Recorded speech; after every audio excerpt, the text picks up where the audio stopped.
పవన్ కళ్యాణ్ ఎక్కడ అడుగు పెడితే అక్కడ విజయమే కనిపించింది.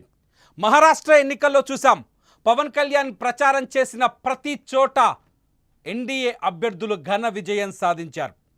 ఢిల్లీ ఎలక్షన్స్లో కూడా పవన్ కళ్యాణ్ ప్రచారం చేసిన ప్రతి చోట ఘన విజయం సాధించింది బీజేపీ. పవన్ కళ్యాణ్ మరి విజయ్ కోసం తమిళనాడులో 2026లో జరగబోయే ఎన్నికల్లో నటుడు విజయ్ కోసం ఎన్నికల ప్రచారం చేస్తారా? ఇది నిజంగానే ఆలోచించడానికి ప్రస్తుత పరిస్థితులకు ఊహ కందని ప్రశ్న. కానీ కరూర్ తొక్కిసలాట తర్వాత తమిళనాడులో జరుగుతున్న రాజకీయ మార్పులు, రాజకీయ చేంజెస్, పొలిటికల్ ఈక్వేషన్స్ ఇటువంటి ఆలోచనలకి, ఇటువంటి అంచనాలకి ఆస్కారం కల్పిస్తున్నాయి. ఎందుకంటే ఎప్పుడైతే కరూర్లో తొక్కిసలాట జరిగిందో, తొక్కిసలాట జరిగిన మరుక్షణం నుంచి బీజేపీ, తమిళనాడు బీజేపీ తన వాయిస్ను మార్చుకుంది. డిఎంకేతో పోరాటం చేస్తున్న బీజేపీ, డిఎంకేకి వ్యతిరేకంగా డిఎంకే ప్రభుత్వం పైన సీఎం స్టాలిన్తో పోరాటం చేస్తున్న బీజేపీ తొక్కిసలాటలో, కరూర్ తొక్కిసలాట వ్యవహారంలో తప్పు ప్రభుత్వానిదే అంటూ బలంగా వాదిస్తూ వచ్చింది. అట్లాగే నటుడు విజయ్కి, టీవీకే అధినేత విజయ్కి తన పూర్తి స్థాయి మద్దతును ప్రకటించింది.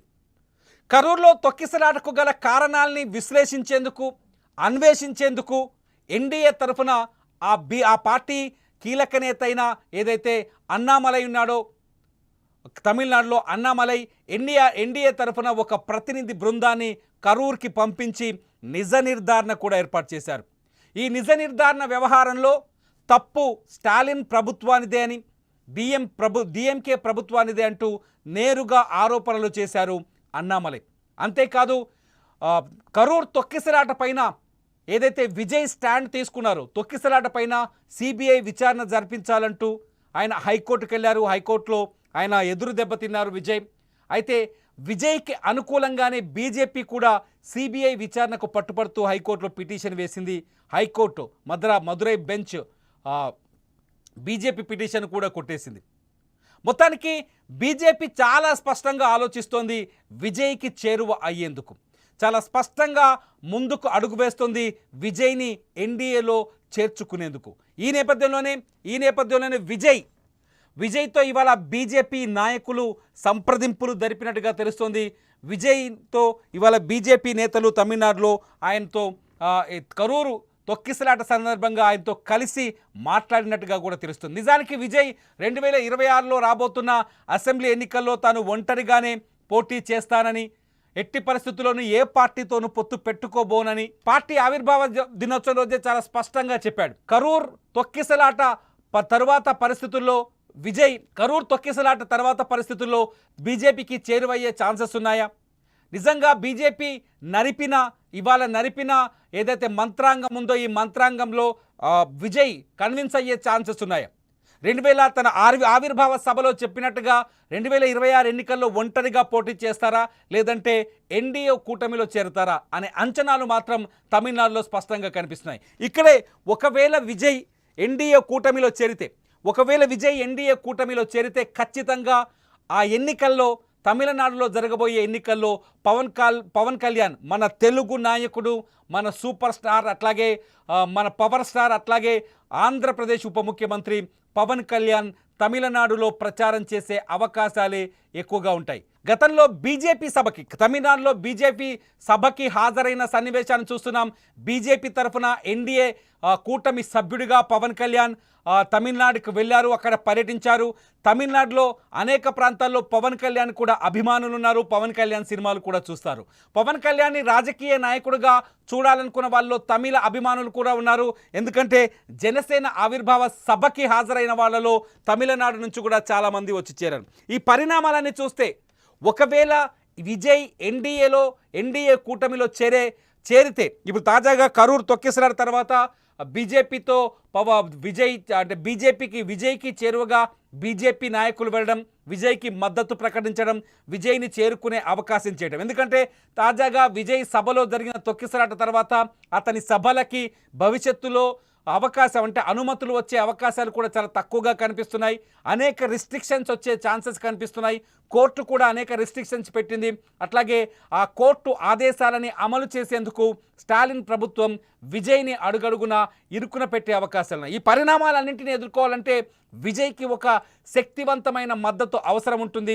ఈ శక్తివంతమైన మద్దతు ఎన్డీఏ ఎందుకు కాదు అనే చర్చ కూడా తమిళనాడులో జరుగుతుంది. ఈ నేపథ్యంలో ఒకవేళ ఎన్నికలకు తర్వాత కానీ ఎన్నికల ముందు కానీ ఎన్నికల తర్వాత పొత్తు పెట్టుకునే ఛాన్సెస్ ఉన్నా కూడా విజయ్కి బీజేపీ ఎన్నికలకు ముందు నుంచే మద్దతు ఇచ్చే అవకాశం ఉంటుంది.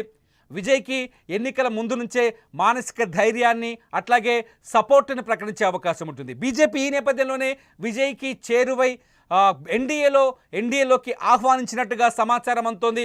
విజయ్ ఒకవేళ ఎన్డీఏకి వచ్చే అవకాశం ఉంటే తమిళనాడులో స్టాలిన్కి వ్యతిరేకంగా ఉన్న ఓట్లన్నింటినీ ఏకం చేసి ఎలాగైనా స్టాలిన్ ప్రభుత్వాన్ని గద్దె దించాలని బీజేపీ భావిస్తున్నట్టుగా తెలుస్తోంది. మొదటి నుంచి మనం అన్నామలై చూస్తున్నాం. తొక్కిసలాట తర్వాత విజయ్కి అనుకూలంగా ఆయన ప్రెస్ మీట్ కనిపించాయి. విజయ్కి అనుకూలంగా ఆయన మాట్లాడుతూ వచ్చారు. అట్లా కాదు, తొక్కిసలాట విషయంలో స్టాలిన్ ప్రభుత్వాన్నే పదే పదే నిందిస్తూ వచ్చారు. సరైన భద్రత కల్పించలేకపోయారు, సరైన రక్షణ కల్పించలేకపోయింది ప్రభుత్వం అంటూ సర్కారు పైన నిందలు వేస్తూ వచ్చారు. ఈ నేపథ్యంలో విజయ్ కూడా ఎవరైతే తనకు మద్దతు ప్రకటించారో ఇతర పార్టీల నాయకులు వాళ్ళందరికీ ధన్యవాదాలు తెలిపారు. ప్రస్తుతానికి విజయ్ కొంత సందిగ్ధ పరిస్థితుల్లో ఉన్నారు. తనకి మానసికంగా అట్లాగే రాజకీయంగా కొంత మద్దతు అవసరం ఉందనే చర్చ కూడా తమిళనాడులో జరుగుతోంది. ఎందుకంటే నిజానికి విజయ్ ఎంజీఆర్ ఫార్ములాలో వెళ్ళాలనుకున్నాడు. 1977లో ఎంజీఆర్ 200 సీట్లలో పోటీ కట్టి 144 సీట్లు గెలుచుకున్నట్టుగా విజయ్ ఈసారి తమిళనాడులో ఉన్న 234 సీట్లలో పోటీ కట్టి ఎట్టి పరిస్థితుల్లో ముఖ్యమంత్రి కుర్చీని కైవసం చేసుకుంటానని ప్రతిమతో ఆయన ముందుకెళ్తున్నారు. ఈ నేపథ్యంలో ప్రస్తుతం బీజేపీ కూడా విజయ్తో కలిసి వెళ్తే తమిళనాడులో తమకు మరింత ఛాన్సెస్ దొరుకుతాయని, భవిష్యత్తులో బీజేపీకి మరిన్ని అవకాశాలు దొరికే అవకాశం ఉందని కూడా బీజేపీ భావిస్తున్నట్టుగా కొంత సమాచారం బయటకు వస్తుంది. ఏది ఏమైనా ఒకవేళ తమిళనాడులో రాజకీయాల్లో మార్పులు సంభవించి విజయ్ ఆలోచనల్లో మార్పులు వచ్చి ఒకవేళ విజయ్ కనుక ఎన్డీఏలో చేరితే ఖచ్చితంగా పవన్ కళ్యాణ్ తమిళనాడుకు వెళ్ళడం ఖాయంగా కనిపిస్తుంది. తమిళనాడులో పవన్ కళ్యాణ్ ప్రచారానికి ఖచ్చితంగా ఆస్కారం కనిపిస్తుంది. ఒకవేళ విజయ్ కనుక ఎన్డీఏలో చేరకపోయినా బీజేపీ ఎన్నికల్లో పోటీ చేస్తే ఖచ్చితంగా పవన్ కళ్యాణ్ తమిళనాడులో ప్రచారం అయితే చేయటం ఖచ్చితంగా చేసే అవకాశం ఎక్కువగా ఉంది. బీజేపీ కోసమే వెళ్తారా లేకపోతే ఎన్డీఏలో కలిస్తే విజయ్ కోసం వెళ్తారా అన్నది ఇప్పుడు వేచి చూడాలి. ప్రస్తుతం అయితే ఇదంతా ప్రీమెచ్యూర్ అంటే ఇంకా పూర్తిగా ఈ ప్రస్తుత స్టేజ్లో మొత్తానికి చర్చల స్థాయిలోనే ఈ అంశం ఉంది కాబట్టి ఖచ్చితంగా అటు పవన్ అభిమానులు ఇటు విజయ్ అభిమానులు కూడా ఎదురు చూస్తున్నారు విజయ్ నిర్ణయం కోసం, బీజేపీ వేసే అడుగుల కోసం. మీరేమనుకుంటున్నారు? ఒకవేళ ఎన్డీఏ కూటమిలో చేరే అవకాశం ఉందనుకుంటున్నారా విజయ్? ప్రస్తుత పరిస్థితులు విజయ్కి ఎన్డీఏ కూటమి అవసరాన్ని ఏర్పరిచాయని మీరు భావిస్తున్నారా? ఒకవేళ ఏర్పరిస్తే పవన్ కళ్యాణ్ ఖచ్చితంగా తమిళనాడుకు వెళ్ళి విజయ్కి మద్దతుగా ఎన్నికల ప్రచారం చేస్తారని మీరు భావిస్తున్నారా? మీరేమనుకుంటున్నారనేది ఈ వీడియో కింద కామెంట్ చేయండి. లైవ్ అప్డేట్స్ కోసం చూస్తూనే ఉండండి సుమన్ టీవీ డిజిటల్ లైవ్, అట్లాగే సుమన్ టీవీ లైవ్.